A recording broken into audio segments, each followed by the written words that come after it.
right, welcome everyone to the afternoon session of day one of Trailer DX. I hope you all had an amazing time at the keynote. It was definitely very inspiring, not just to see the kind of roadmap and the things that our platform has to offer, but it's also even more exciting to see how customers are putting them to use, right? So again, welcome to everyone, and hope you're having a great time.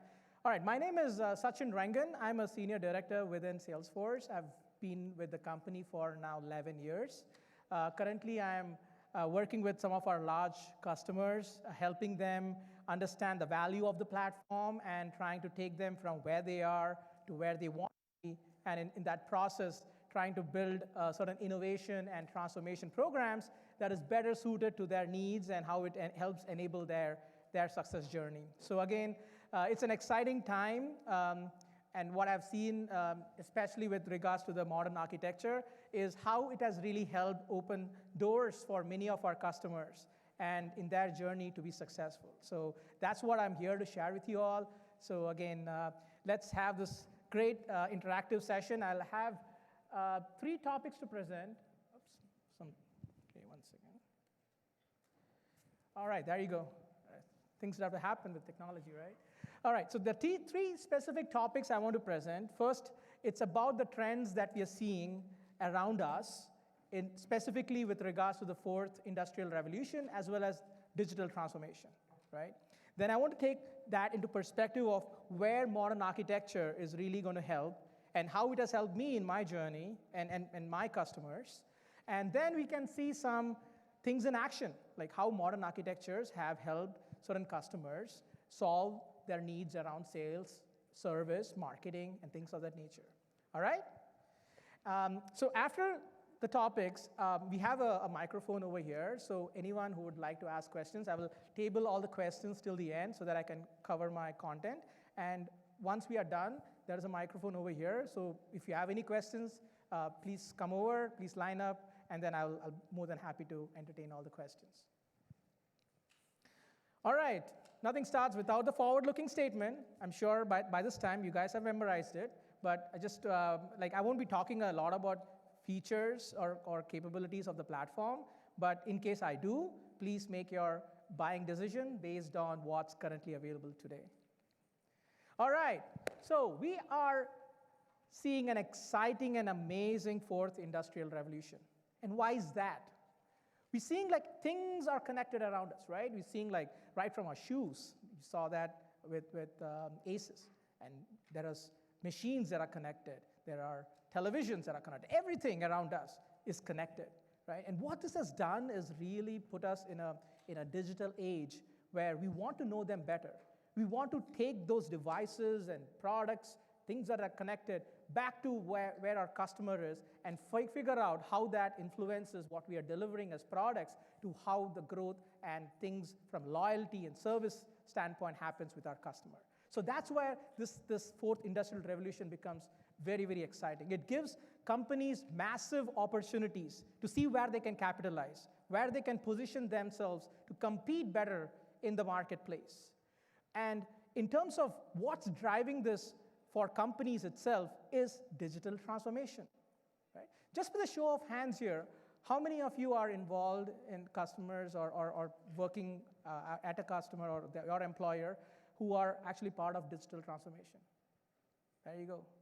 Number of hands here, right? So again, that is something that companies have recognized. They feel there is a need and the urge to step into digital transformation and figure out how they could unlock themselves in a way that would pay them great dividends. And what are the researchers and pundits saying? What they're saying is that there are certain internal and external factors that companies and organizations need to recognize in order for them to be successful. Some of the external factors, one main being customers themselves. Customers who are our primary stakeholders. We need to understand them better.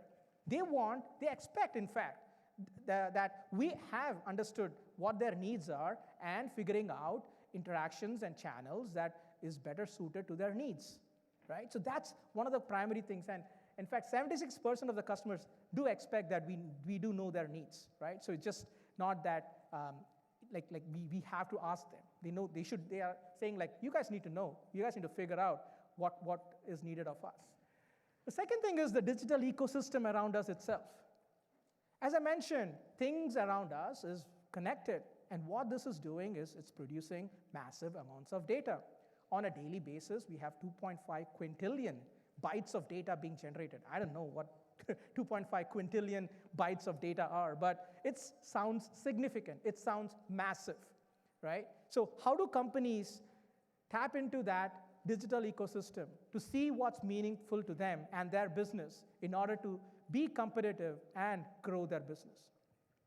Then, of course, there are internal factors. Internal, that is mainly driven from your organization. One being an alignment. How is your organizational forces connected? How are stakeholders within your organization aligned to deliver a better good for your business? And it's critical because organizations that are operating in silos suffer. And that's what one of the surveys says, is that 63% of delays in digital transformation or initiatives like that are seeing increased costs. And then there is another thing about setting the organization in a path to agility and innovation. And 91% of executives are really banking on digital transformation as the key driver within their organization so that they're able to be successful. So those are the forces that are acting currently in terms of what customers need to be doing in order to be successful in terms of embracing digital transformation as well as fourth industrial revolution. And as I said before, customers want engaging experiences. They want simplified interfaces that enable them to access, interact with you quicker, faster. They have a question, they open the phone, they want to ask that, they want to find answers. Those are the engaging experiences that us as companies and internal organizations are trying to figure out. What channels do we need to engage them? What experiences matter to them the most? Yes, there is a lot of complexities within our landscape. We have siloed systems, data is spread across, it's distributed. How do we channel all that and bring them together to make it more meaningful, to make it very smart and engaging for our customers? And that's where we are at in the midst of, as architects, trying to figure this problem so that at the end of the day, our customers are able to drive better value in terms of what we are providing to them. And it's not just the customers. There are internal stakeholders. Now, just with a show of hands, how many of you here are architects? Quite a few, right? Yes, this is pattern for modern architecture, and that's great that we have a lot of architects. By the way, how many of you are from business or doing user experience designs? There you go. How many of you are product owners who are managing product backlogs? A few of them. But how many of you are business leads or owners, like who own process and trying to ensure you're putting the right things in place for organization? That's great. So we have different personas. And I think the key here is that that's the organizational alignment we are trying to build. And it's good to see that there are people coming from different backgrounds. And the need of the hour is that how is the alignment between these personas done so in a greater way to help the organizations be successful? So that's where it is. Those are the kind of key points that are required to drive an organizational alignment. There needs to be an engaged stakeholders, building customer-centric designs, things that are mapping back to customer journeys, building experience maps that is driving value. But what time and again we see is that organizations are suffering from what we call as a productivity paradox. Now, what is a productivity paradox?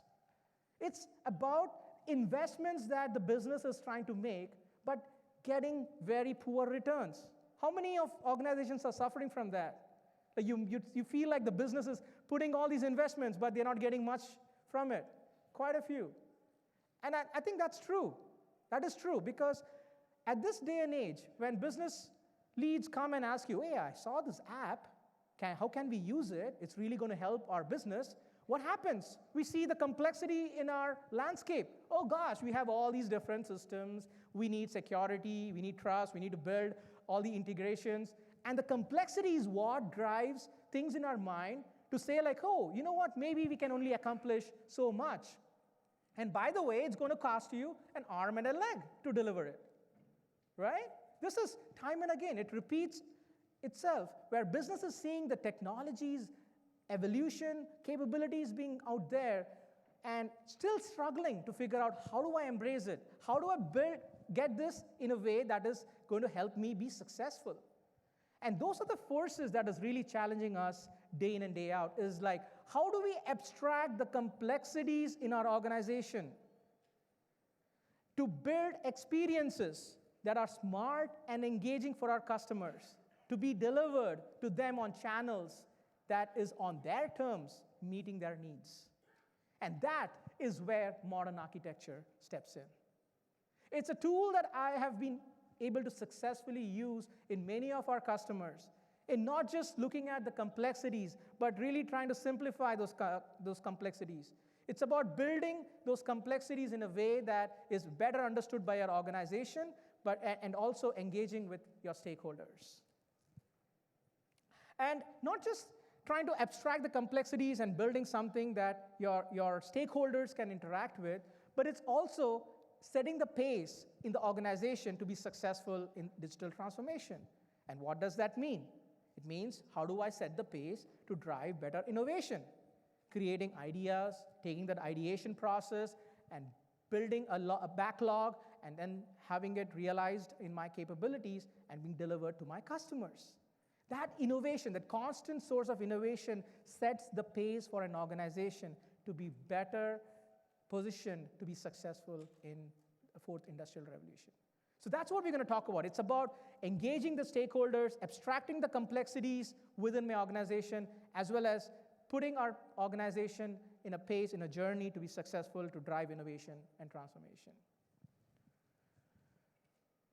Okay? All right, so behind an architecture that needs to be a proper principles and strategy, these are the 4 areas that I have seen being recurring, being very important for us as architects to be successful.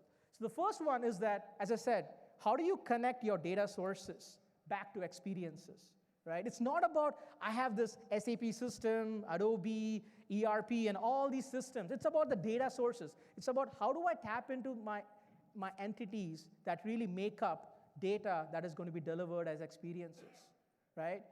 And that's that I'll show you a framework, and that we can walk through the journey and clearly understand as to how you can do it for yourself and your organization as well.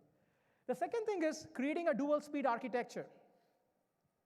Now, we all know that there are a lot of systems, our billing system, our policy system, our activation system. These systems are age old. We've built it from decades, and unfortunately, you can't just displace them. You have to keep them. And what it does is that you still have to keep them intact, but those are slow systems. You cannot be innovating greatly with these systems. What you have to do is put a layer on top of it and create capabilities that is helping you drive better engagement. And that's what it is. It's creating a dual speed architecture within your organization, recognizing which systems are slow and how do I create a pace at a layer and driving capabilities that is helping my customers, helping my internal stakeholders to be more productive. The third thing is about the ideation and innovation, which you talked about. Having a path, having mechanisms where you have your team, your organization come together and ensure that there is enough ideation. You take those ideation and convert them into innovative capabilities. That's again helping you be more competitive, right? So that again is a process where you have to invest time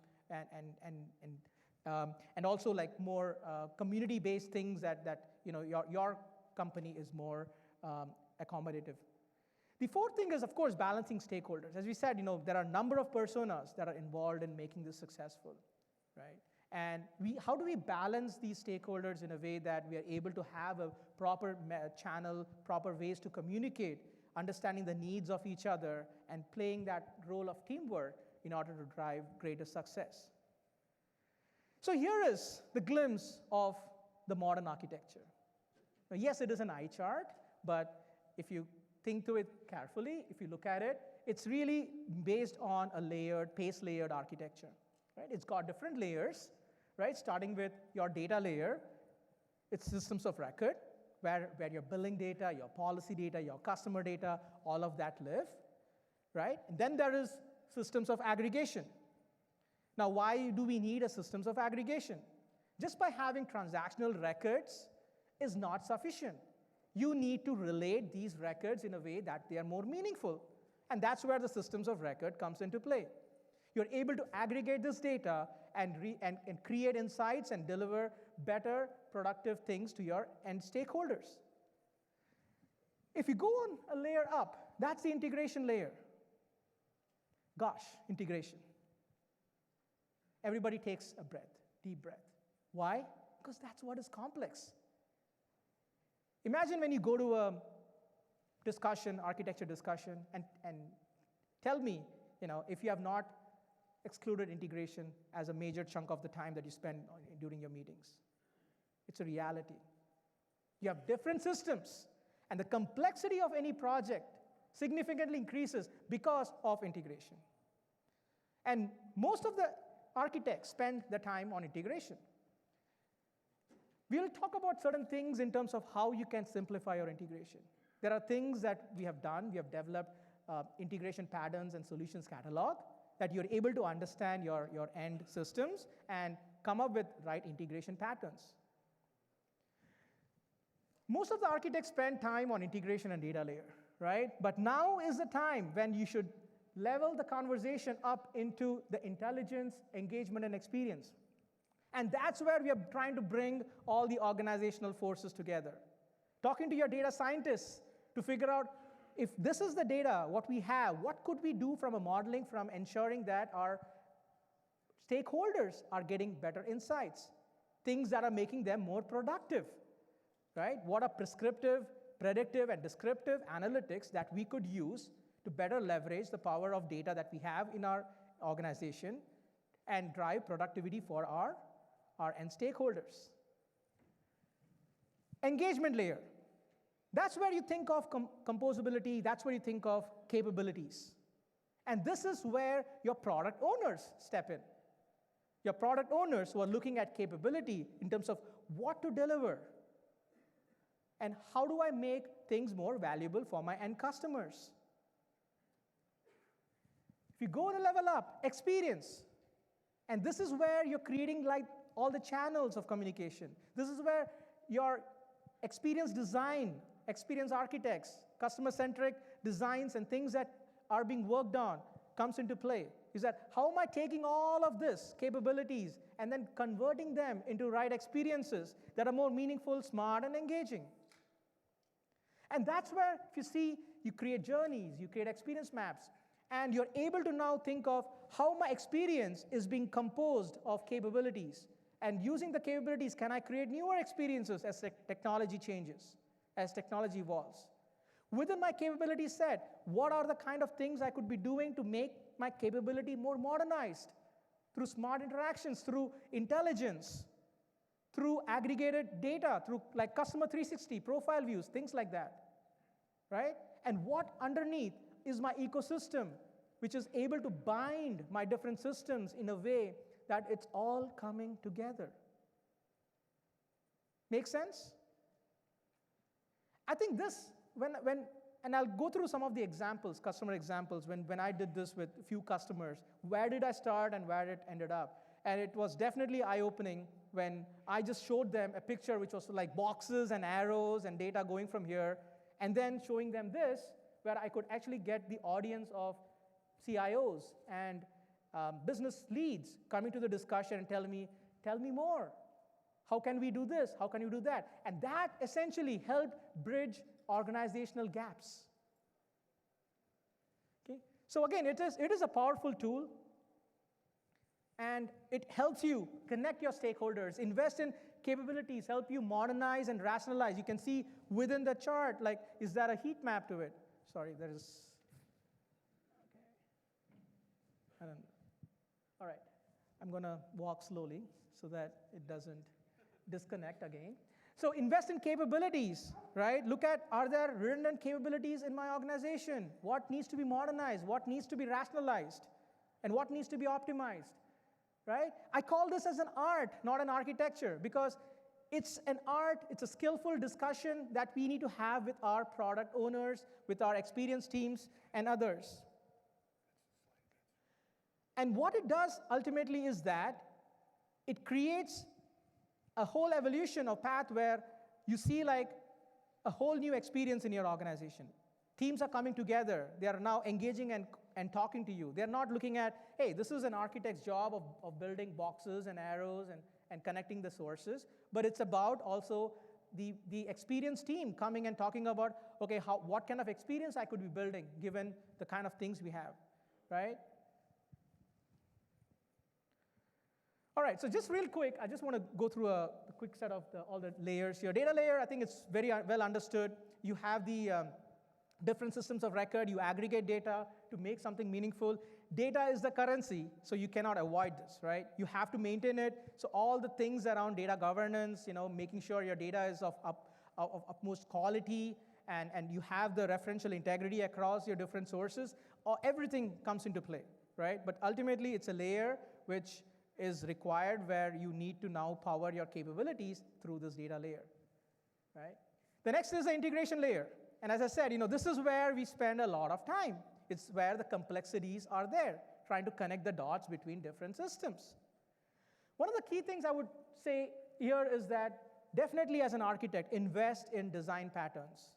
Invest in integration patterns and building solution catalogs. How many of you are aware of the integration patterns and practices document that Salesforce produces? That's great, quite a few. Are you putting it to use? Oh gosh, not many hands went up there.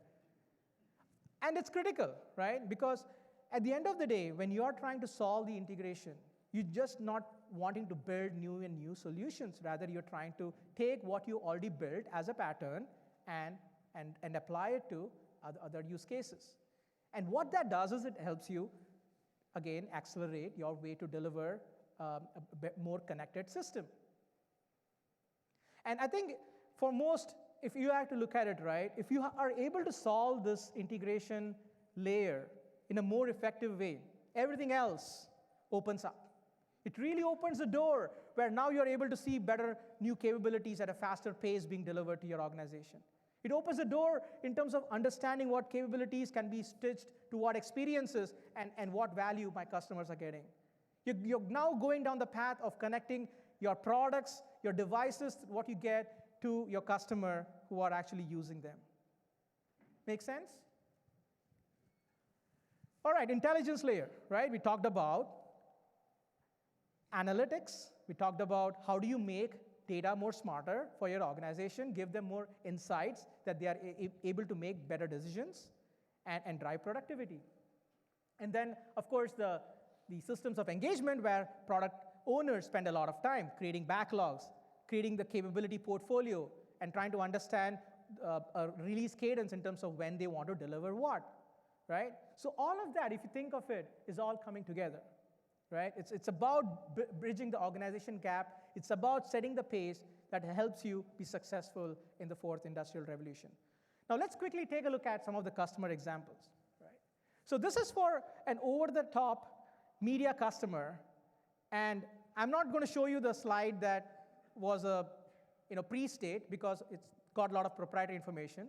Rather, this is what I helped build for them in terms of solving what they called as a make-good offer. Now, what it means is that they had several systems. They had billing systems, they had provisioning systems, they had customer asset system. Everything was like disconnected, right? A customer would call the customer service channel, and they would get a different information about their billing versus what the customer went directly to their self-service portal to see that, right? And this was causing a lot of customer attrition. Customers were not liking it. So the CIO came to us and said, like, we need to have a very connected ecosystem. By the way, we have so many of these tools and things in our organization. How do we put that to better use? So we came up with this architecture and recognized that in the architecture itself, there are several clouds. You have Marketing Cloud, you have Analytics Cloud, you have Service Cloud, you have Heroku, and of course you have MuleSoft trying to connect the dots between their systems. It was fairly complicated. And the CIO was like, okay, that's good, but now what? The conversation should not end there. So what we did was that instead of just showing them this, we then changed the conversation into modern architecture. And now they could see things that, hey, given all my systems and sources that I have, what can I be doing at my experience layer, at my engagement layer? How do I build a better customer segmentation to understand which customers are actually utilizing our services in a better way so that I could run campaigns for them? You see the value that is suddenly it's changing for organization? And a lot of the business folks who are here could also see like, yeah, that makes sense. That's some of the capabilities I need, right?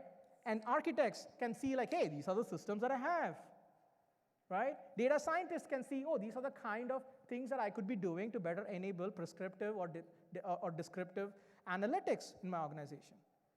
So what this has done is that it's now created a more unified framework for organizations to now work with, right? Yes, there are culture and things like that. Definitely we are not living in a utopia. People have come different perspectives, but still it's a great place where you could start a conversation and then start evolving and to a better good from there. All right, so here is another example of a high-tech customer, and they were trying to solve some of their billing system. They had acquired so many billing customers over the period of years. How do we make it simplified? How do we ensure that with all the kind of things they are doing, it's not just trying to present the right billing information for the customer, but using some of the billing information, can they think of getting into a subscription business? Changing from what they call as an on-premise system and something that you pay licenses upfront to coming up with a subscription model, right? Changing the game altogether. And suddenly they could see that. They could say like, hey, these are the capabilities that matter to the most, right? Here are the complexities.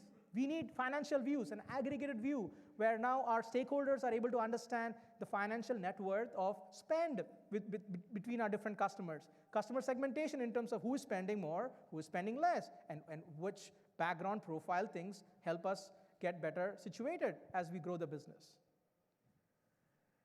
And here is another example of a large travel and hospitality company, right? And this is where they had different customers come together in terms of, they had customer service channels, they had sales users, they had loyalty teams, different personas who were able to come together, right? Understanding what we have and essentially discuss about the capabilities that is helping drive a unified experience for their customers, right, across various channels, okay?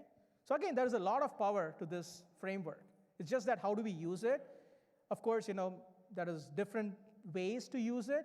So my recommendation is that try to adopt it in a way that is better, your organization understands this better. Don't build a vocabulary, right, that helps you set the tone and the pace in your organization and slowly kind of evolve from it.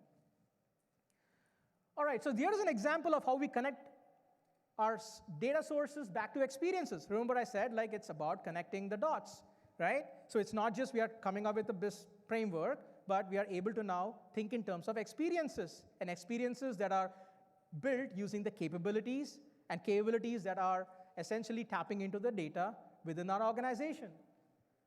And you could see you could see how business leads could see this and understand key opportunities that they could get from this, right? What are some of the outcomes they could get, and where some of the challenges are. So it makes a great conversation. It kind of helps you build that organizational alignment and the conversation that we all need to be making sure that we are all kind of working in the same direction. By the way, this is the outcome of my previous slide that was built. It's not me, but someone really good who built this art. But again, it explains that, right? It's like at the end of the day, you've solved that gap in our organization by building something that is more smart and engaging, and somebody could use it to then leverage it and then kind of say yeah, these are the ways we can now build experiences, okay? All right, so again, just to summarize real quick, I have 10 more minutes, so I'll let 10 minutes for questions, Q&A. But there is a need for us to have a mindset or a pattern shift, right? And what this means is that thinking of going from reactive to be more proactive. How do I engage my stakeholders? Architects are in the forefront in terms of this transformation. Many day in and day out, we see like composability of applications being talked about more than building the applications, right?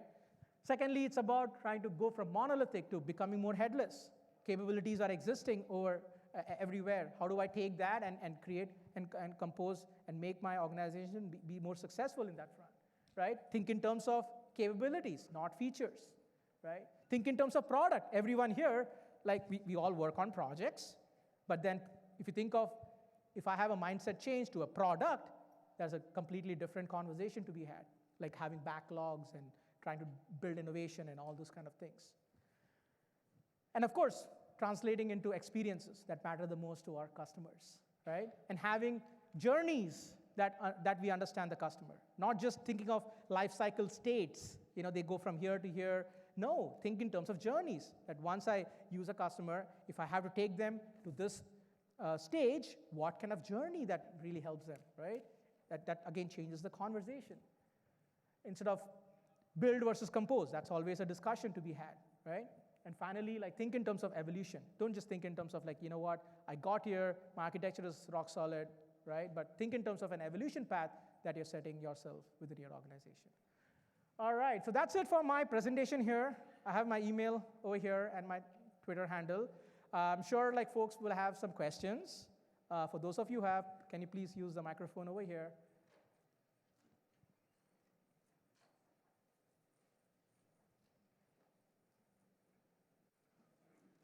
All right, any questions? Wow, I kind of hit on all the points, it seems. If you don't mind, use the microphone over here so that everyone can hear your question. All right, by the way, folks who are leaving, thank you so much for attending this session here, and have a great rest of Trailhead DX.